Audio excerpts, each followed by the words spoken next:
Welcome to Our Hen House. This is Marianne Sullivan. And this is Jasmine Singer. Thank you so much for joining us this week. You're going to be so glad that you did. Jasmine's guest is Christopher Soul Eubanks, and he is just this incredibly dynamic animal activist. If you're not following him on social media, you have to fix that. He's just kind of carved out his own place within the movement, and he's also involved in human rights and the climate movements and the intersections among all of these, and I just love the work he's been doing. You know, you don't have to just get employed by an animal rights organization, though he does work with some organizations, to be an animal activist, and he proves it. He really embodies why we started our hen house. And we get into that even further on the bonus content. On this week's flock bonus segment, I will be going deeper with Christopher, who is also sometimes known as Soul. And as always, if you're a flock member, you will get a link to the bonus segment in your email on the Tuesday after this podcast episode goes up, or you can always find it on the flock Facebook group.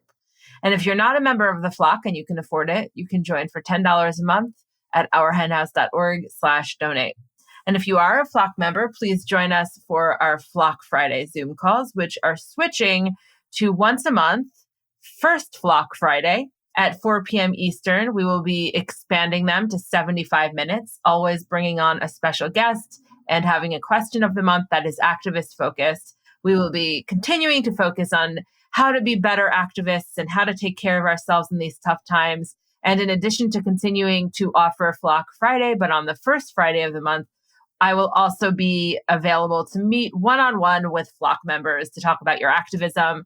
This is something that has sort of organically unfolded over the past few months as more and more flock members have wanted to chat about what they're doing in their lives around advocacy and various things that's related to their animal rights. So I've enjoyed it. And we thought, well, let's make it official. Let's make it another flock perk.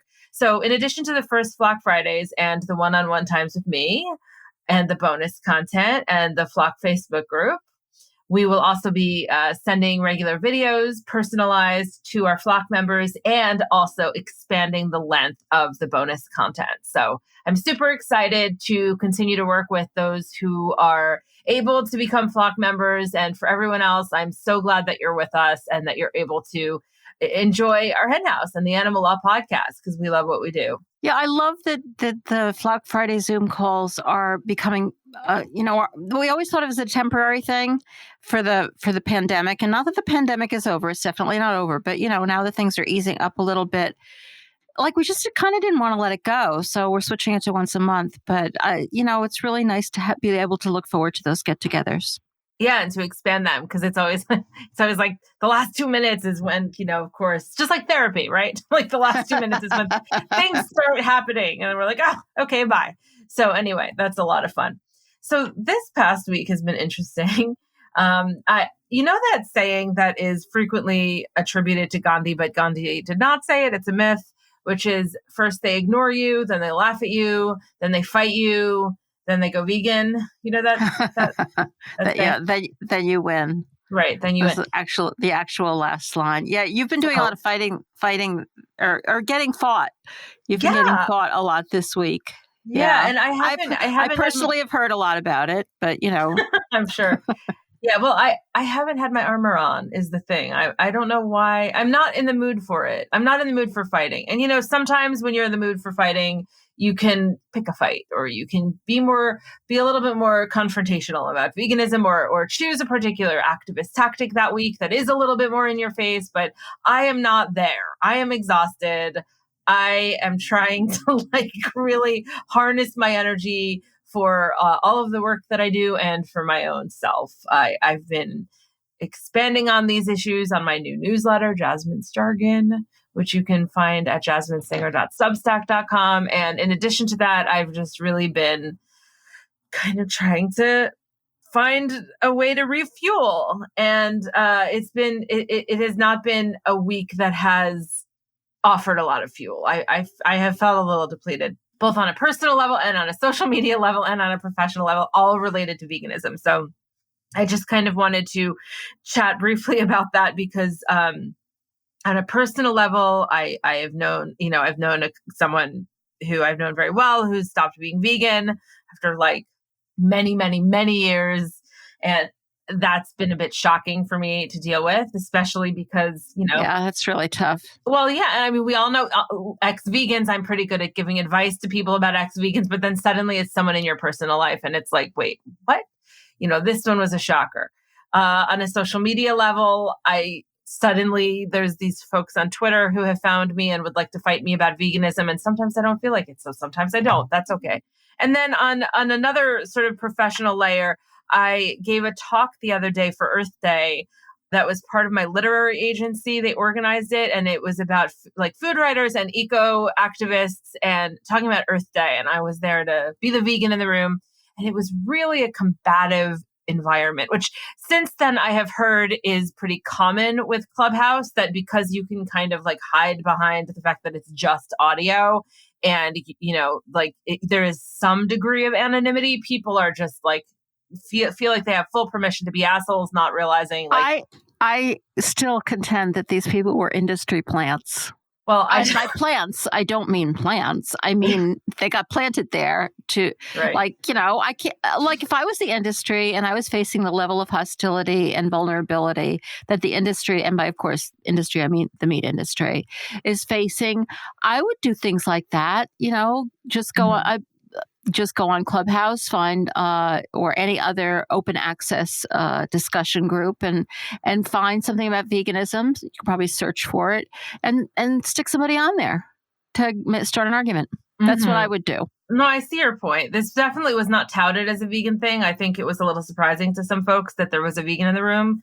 But, it was Earth Day. And yeah, because what does veganism have to do with environmentalism? I mean, what were you even doing there? Well, the funny thing is that I actually started it by kind of making fun of myself a little bit and saying, when I went vegan 17 years ago, there was a lot of hostility between the environmental groups and the animal rights groups. And I used to have this button that said, you can't eat meat and be an environmentalist. But I was in my 20s and full of a lot of fury. And now I'm in my 40s and full of a lot of fury. But unfortunately, I have to know to show up as more of a grown up now and have slightly better communication tactics sometimes now. So, for example, I recognize that the world is not going to all go vegan. So I try to, especially on Earth Day, make the point that, unless we want to live in a world where the rich eat animals and the poor eat nothing, or if we can somehow create 3 extra planets, which is what we would need if everyone on the planet ate meat the way that Americans did, then we have to come up with another way of moving forward. And it has to be a way that moves us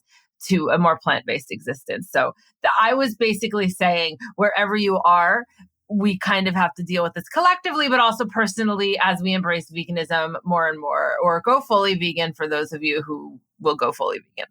And it was just, people just hated my guts. They hated me.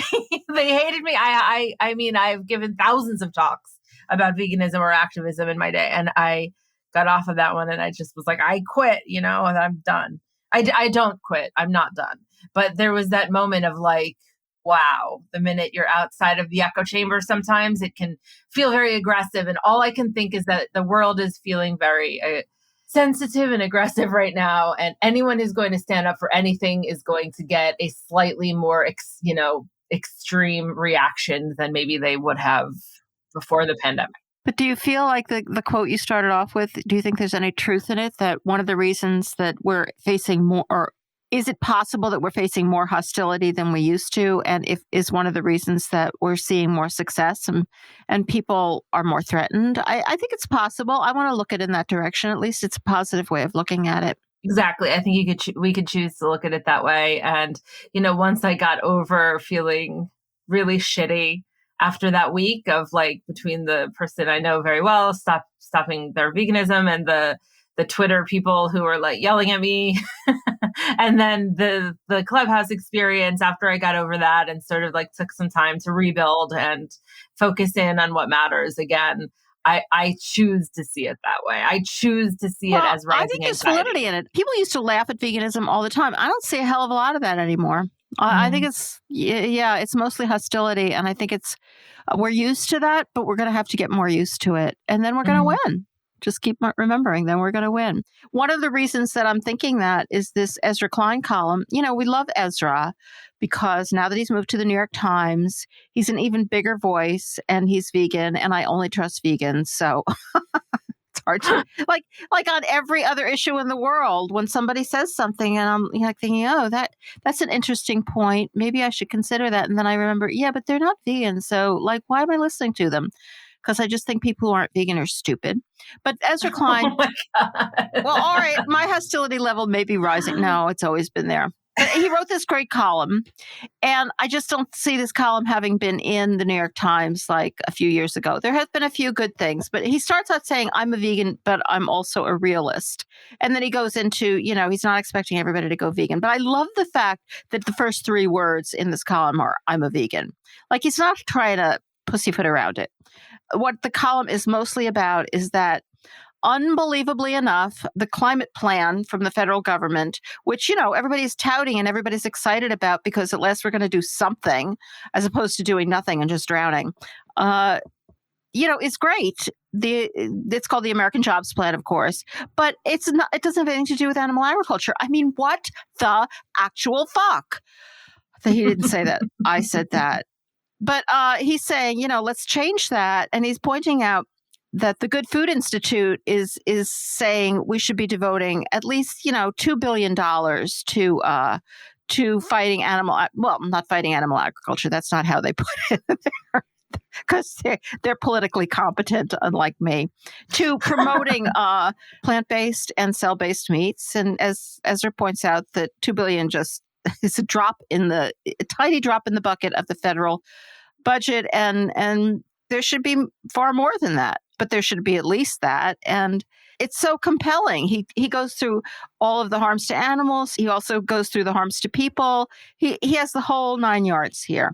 And the industry is nervous. I mean, we know that because I follow Rising Anxieties every single week. And if you listen to the end of the podcast, as I hope you do, you know too, the industry's a wreck. And so I think you're seeing a piece of that both the industry and the people who just don't want to change, and the people who just want to eat meat, and the people who just want to stay stuck where they are and think there's no problems in the world, they're getting, anxious, and their anxious leads to hostility because they're a hostile bunch. I mean, we always talk about how hope can be something we opt into, and so can choosing to see this from a bigger perspective. And that's good. I mean, it's a good thing. And at the end of the day, it feels really good to know that I get the opportunity to live my life in harmony with my ethical beliefs. And that you get to live your life interviewing people who really are seriously changing the world. And that's what you got to do this week. So I'm very jealous of you for having gotten to do this interview. As I mentioned before, Christopher Soul Eubanks is a passionate animal activist who helped co-organize Atlanta, Georgia's first ever animal rights march. He's also a recent recipient of a Mercy for Animals People's Fund Award, and he plans to use education, public speaking, and creativity as tools to advocate for the climate, a vegan diet, and the end of all forms of injustice. Boy, this guy is a dynamo, and he'll be joining Jasmine right after this. If you like what you're listening to, and I hope you do, then please consider taking a minute out of your day today to leave us a friendly review. You can do it on Apple Podcasts or on Spotify or Stitcher or on Facebook or wherever you listen to podcasts or wherever you're listening to this. The more we get out there, the more our hen house will be in front of people's eyeballs when they're putting in search terms in their podcasts, and the more we could join forces together to elevate the voices of the animals and change the world for them. So thank you so much in advance for leaving us a friendly review. Welcome to our hen house, Christopher. Thank you for having me. I'm so elated to be here today. As am I. I'm so happy that you're chatting with us today. I have been following your work for some time, and I find it thoughtful and different.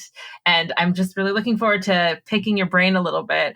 So to start, Christopher, can you tell us about how and when animal activism became part of your life?